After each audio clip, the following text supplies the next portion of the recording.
Welcome to the Greater Montana Foundation Legacy Project, preserving the history of Montana broadcasting and the pioneers of communication whose vision and foresight brought together the people of Montana. Hello, I'm Bill Whitsett, Chairman of the Greater Montana Foundation. I'm honored and pleased today to be visiting with a true broadcast pioneer in Montana. Herb McAllister is not only a broadcast pioneer in children's programming, but also an artist and a magician. And today we are in Herb's art studio in Kalispell, Montana. Welcome, Herb. For our viewers, our conversation today is part of the Greater Montana Foundation's Legacy Broadcaster Initiative. The initiative really is an outgrowth of the visions of our founder, Ed Craney, himself a pioneer broadcaster.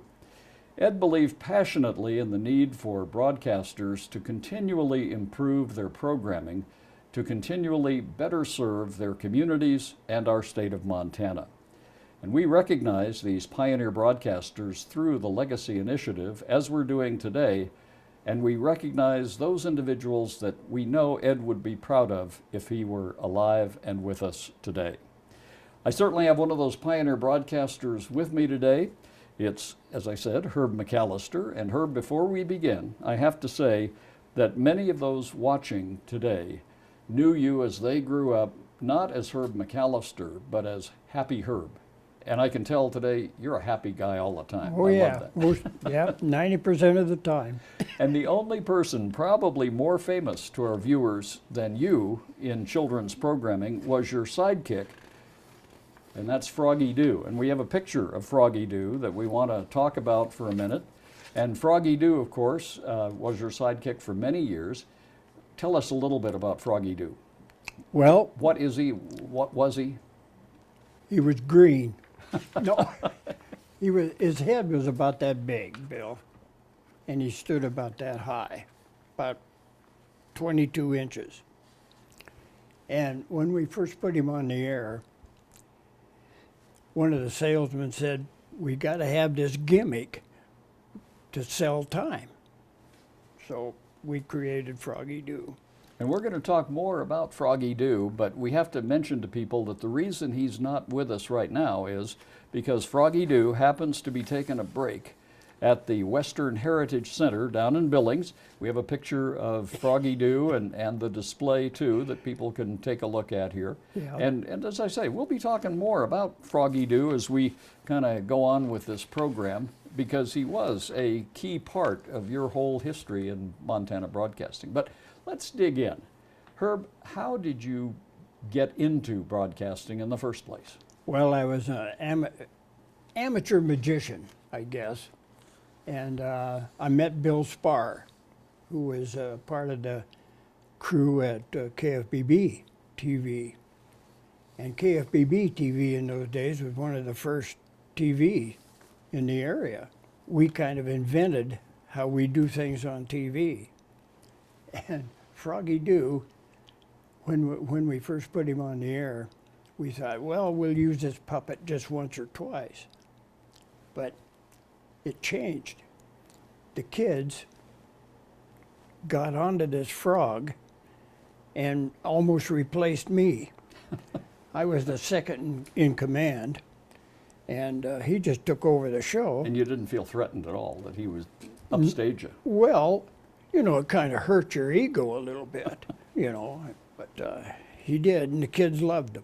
And so you started actually in Bozeman, but on television in Great Falls, is that Right. correct? Yeah. And that was on what station again? KFBB TV. Okay. And so did you start immediately with a children's program? What were you doing at KFBB? I was made art director of the station. Being an artist, I could do all the panels and all the ads for the commercials. And then they decided, well, Herb was a magician in Bozeman once in a while. We'll just add him to this TV show and see if we can't build a kids' audience, something that they didn't have at that time. And they had a kids' show called Kiddies Corner, but it just didn't work. And it was kind of slow and just didn't have a punch. So they asked me to invent a program, and it took about a month to put this thing together because sales,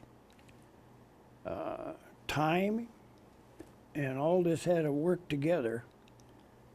And it was a job. So when you put the program together, Herb, what did you start out with? What did it actually look like? So when they said you're on, what would happen?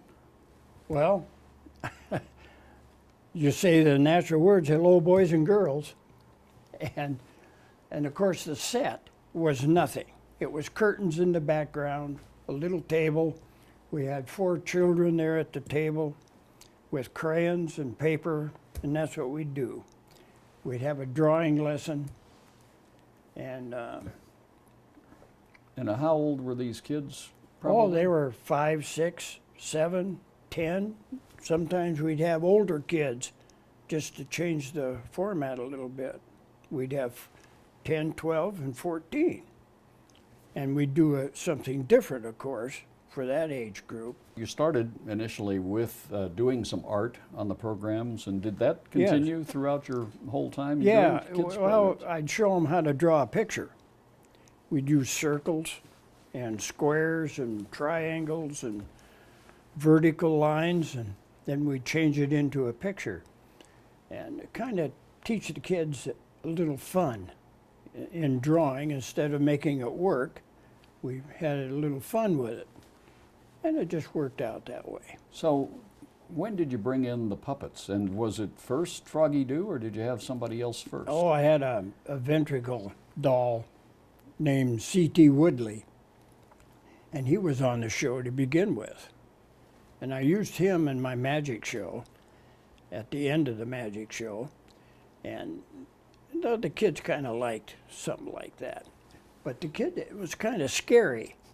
I don't know what it was about a ventricle doll, or a dummy, we call it, that scared the kids. I don't know, my daughter wouldn't even go through near the trunk where I kept him in because of that. So Froggy Doo was round and had fun and big eyes, and the kids loved that. So they weren't scared of it. So we kind of had to use the both of them at the same time. Well, we're going to come back and talk about Froggy Doo some more, but first of all, we do have a picture from later where I think you do have C.T. Woodley, right? Is this Yeah. C.T. Woodley on a set Oh, yeah. in Billings, Yes, actually? that what, was what a- are we seeing here? Well, as myself to the right there, and then C.T. Woodley and the fire marshal from Billings, Montana, Tom Selleck. And he was on once a week telling the kids about matches, how dangerous matches are, fire and fire safety and all that kind of thing. And we just had a good time with C.T. Woodley at that time. And so C.T. Woodley and Froggy Doo became partners in crime with you over Oh, the yes. years. So- Oh, yeah. Yeah. So they both joined you in Great Falls Mm-hmm. and on your show, and did you continue to call it the same thing during that whole period in Well, Great Falls? We dropped the name Kitty's Corner, and we went to Herb's Happy Show. And we carried that on for, about 5 years. And then the mail started to come in to Froggy Doo. Didn't have my name on it. It had KFBB TV, Froggy Doo. Come on, guys, give me a break, you know? So was Froggy Doo at this time kind of paying your bills? What were you making back then when you started out doing the show on KFBB? I was making $350 a month.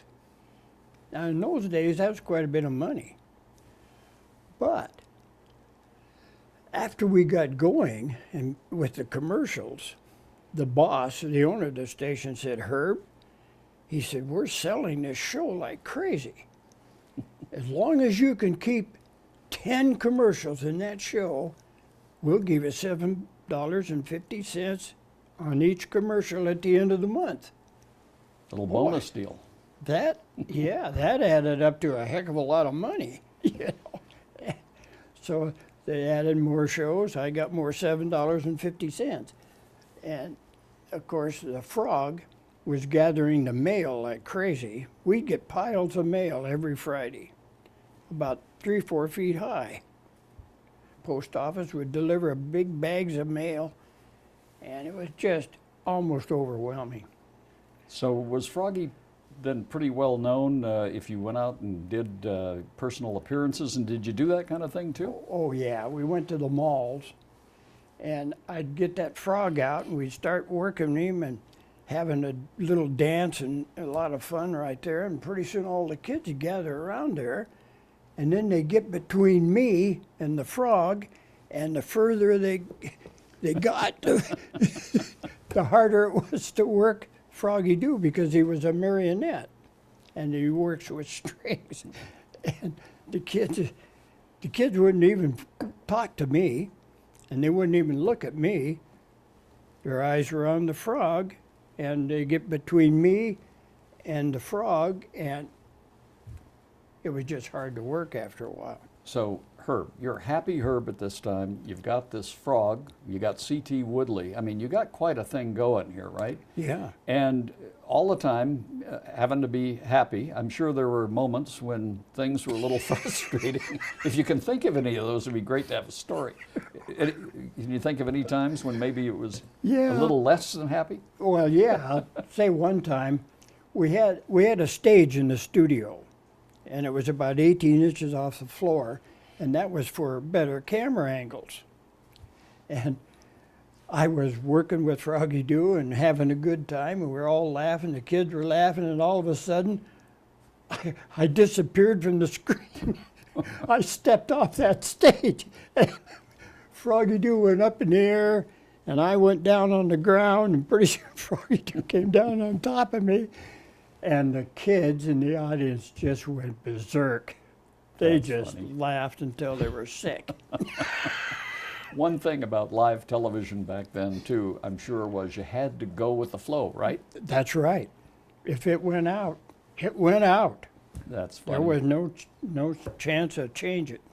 So how long, roughly, were you in Great Falls? I was there 8 years. And then what changed, and how did you wind up moving to Billings, Montana? Dan Snyder owned KRTV, our competition. And he came to me one time and he said, Herb, he said, I'm going to make you a deal, a proposition. He said, we just bought a station in Billings. And he said, I've got this TV show over on my station, and we're losing the audience. So I'm going to make you a deal. I'm going to pay you 3 times what they're paying you to go to Billings. Wow. And then I can sell this program. I said, you're kidding. And he said, Herb, give your notice for 2 weeks, and I will pay you 3 times what you're getting there, and I'll pay your move. I said, Dan, you just bought a puppet. So, and that's how I got to Billings. So at that time, what was the reaction of the people at KFBB to that move? Or you're gonna move, right? So Yes. What did they say to you? I don't really know actually what the audience reaction was, but the boss, the owner of KFBB, he said, Herb, he said, I hate to lose you, but it's more money. But you copyright that Frog, you copyright the show, you copyright yourself. And you do it now. So that was his reaction. Very classy, right? He was trying to protect you in the future That's right, from he somebody did. kind of pirating Yeah, what he you were was- doing. Yeah, I was leaving. But Wow. that was his parting philosophy. That's Do great. this today. So you moved to Billings, and talk to us about how things went in Billings, and there were some pretty remarkable changes that happened in Billings, right? Oh, gosh, we were black and white. Well, we were black and white at KFBB. And Dan decided he was going to change the call letters to KULR, color. Well, we were still black and white when I went down there. And then he came to me one day and he says, Herb, we got to build a new set and make it all color. So that's what we had to do. And 2.5 months after I was there, they went full color. And it was just marvelous. And the puppets, of course, Froggy Doo showed up like a neon sign. And it was just fantastic. Well, can we look at another picture, Herb? I'm not sure that this picture that we have here is from the Billings era, but I think it is. And maybe it gives us a little hint of the kinds of color scheme that you had. Is that? Well, that's Froggy Doo and I Mm-hmm. in Yep. that one scene. The background, I don't remember what that was, but we were sitting on the edge of the pumpkin patch.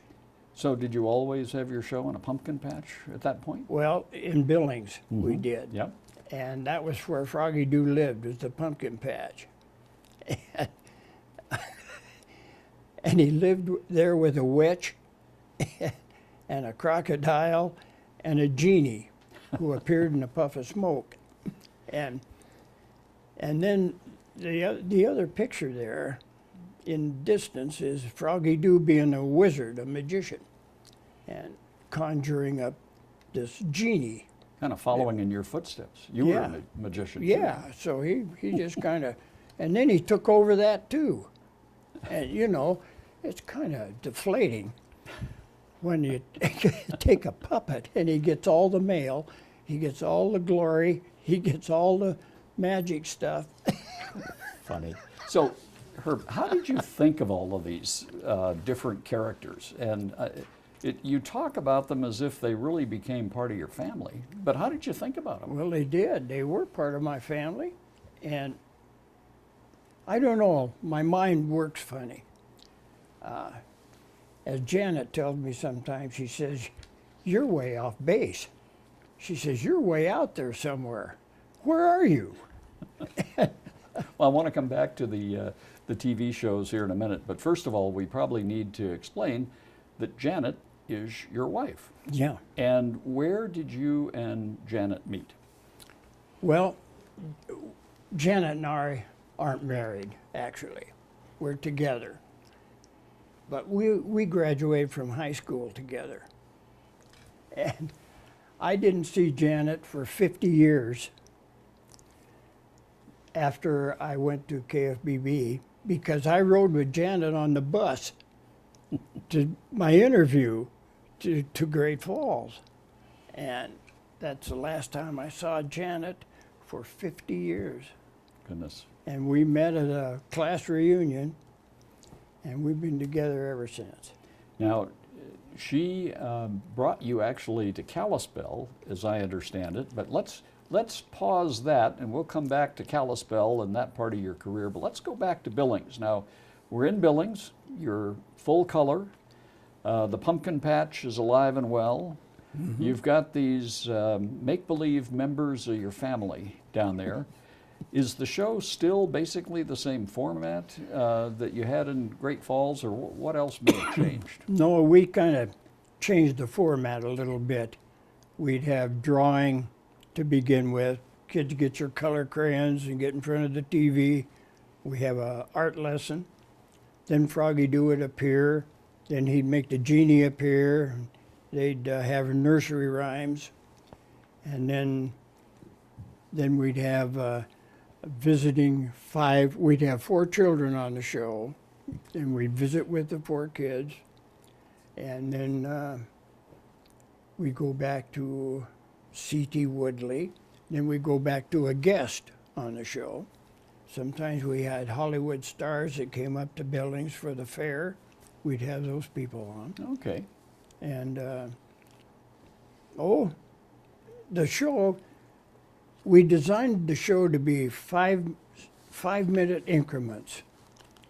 So the show went bang, bang, bang, bang, bang, so the kids wouldn't get tired, and so there was always something changing, always.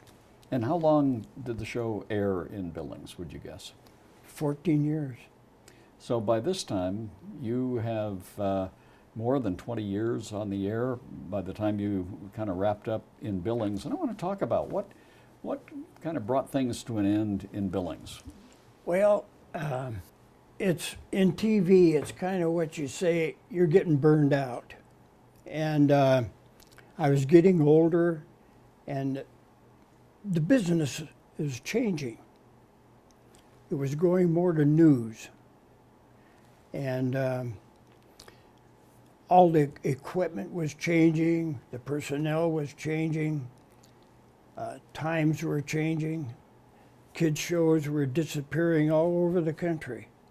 I was probably one of the last ones on the air.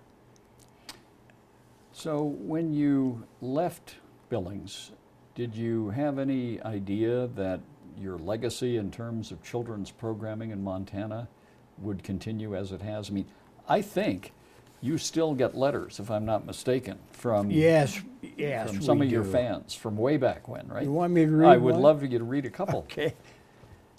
Now this is from a young lady, Rebecca, and she says, "Dear Happy Herb, as I was walking on my treadmill today and watching this program on the air, a fond childhood memory popped into my heart.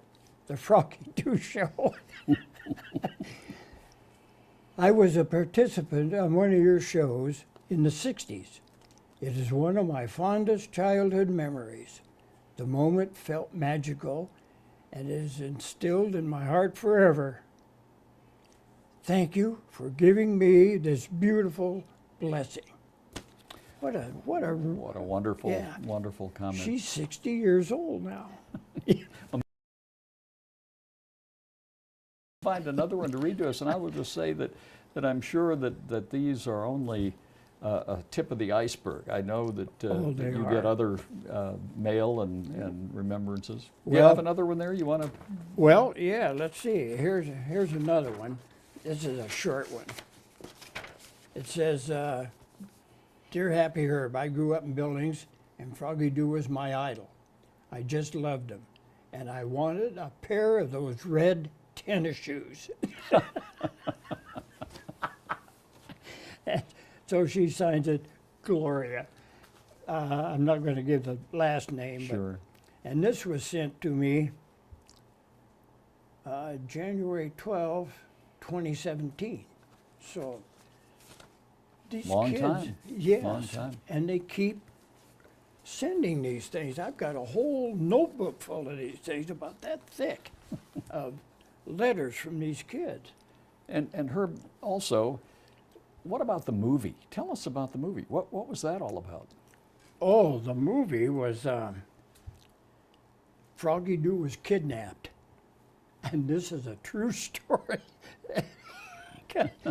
Two guys broke into the station, stole a bunch of equipment, television equipment, and on their way out, they broke into the Froggy Doo's locker and took the frog. And we couldn't find the frog. 2 days later, a letter comes in the mail, a ransom note through the mail. Now that's a federal offense. My goodness. Yes. So the FBI calls up the station, want to know what's going on. The sheriff's department, the police department, and the FBI were all on the case, and it was they stole the frog, put him up for ransom, and they wanted $150 and a roll of quarters, and I get the frog back. And all of this was the subject of the movie. Then That's right. That was the whole thing of the movie. Yeah. that's awesome. Well, Herb, so just to put Froggy Doo aside for a minute, you leave Billings and you go where? I went to Denver, Colorado, and I worked for a company called Jeppesen Sanderson Corporation, and they plotted the world airlines everywhere. And they hired me as an illustrator, and a commercial artist. And I worked for them for 18 and a half years. And then Janet got you to Kalispell? Yes, we met at that class reunion thing, you know. You always get into trouble at those things. And we just hit it off good. And as I said before, I hadn't seen her in 50 years. And she hadn't changed a bit. And I did. I was starting to get gray hair. She didn't have any gray hair. And you're obviously having fun now, and you're teaching some art and doing some other things? Oh, yes. I teach art every once in a while over at the Senior Center. I did it last year. And this year I didn't think I wanted to do that. And I just had to catch up with my own paintings. And I had to get enough paintings together to show in a gallery. And well, they are remarkable, and I'll bet people would enjoy seeing some of your paintings from time to time. oh, yeah, we have some people in every once in a while, but it's what I have to do is advertise. Well, we'll consider this a little bit of an advertisement. And so, Herb, as we kind of come to our last few minutes here, as you look back on this wonderful career, artist, magician, and most importantly, pioneer broadcaster, what do you hope your legacy is for future generations? How would you like to be remembered in the Well, I broadcasting like to be world? remembered, I guess, that I had fun with the kids. And I like to think I taught them something, how to draw and how to have fun and how to be respectful. And what recommendations would you make to current day broadcasters about how they provide programming for kids? Is there anything that you would hope they would do in the future, or that you think is something that kids could benefit from? Well, yeah. Animals. Kids love animals. Where animals come from. Where do they live? Kind of their habitat and this type of thing. Birds. And teach kids a little more respect for people. And not talk down to children. Children are smarter than you think. And they'll nail you. Well, Herb, on that note, I just want to say what an honor and privilege it's been for me to be talking with you today. You're a remarkable guy. You're a remarkable broadcaster. And again, I thank you for spending some time with us talking about your contributions to Montana broadcasting. Well, thanks, Bill. Thank you. I love broadcasting. And I want to also thank Cordillera Broadcasting for providing the studio time, our crew today, Sean and Colin, and for making these broadcasts come alive with our pioneer broadcaster guest. I also want to thank the Montana Historical Society for ensuring that these broadcasts will be archived and be seen by future generations. And again, on behalf of the Greater Montana Foundation, I want to thank you for joining us. This programming series is brought to you by the Greater Montana Foundation, benefiting the people of Montana through communication of issues, trends, and values of importance for present and future generations of Montanans. And by the Montana Historical Society, Big Sky, Big Land, Big History.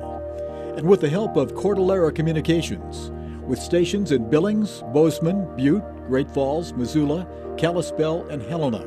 Cordillera Communications, the Montana Television Network.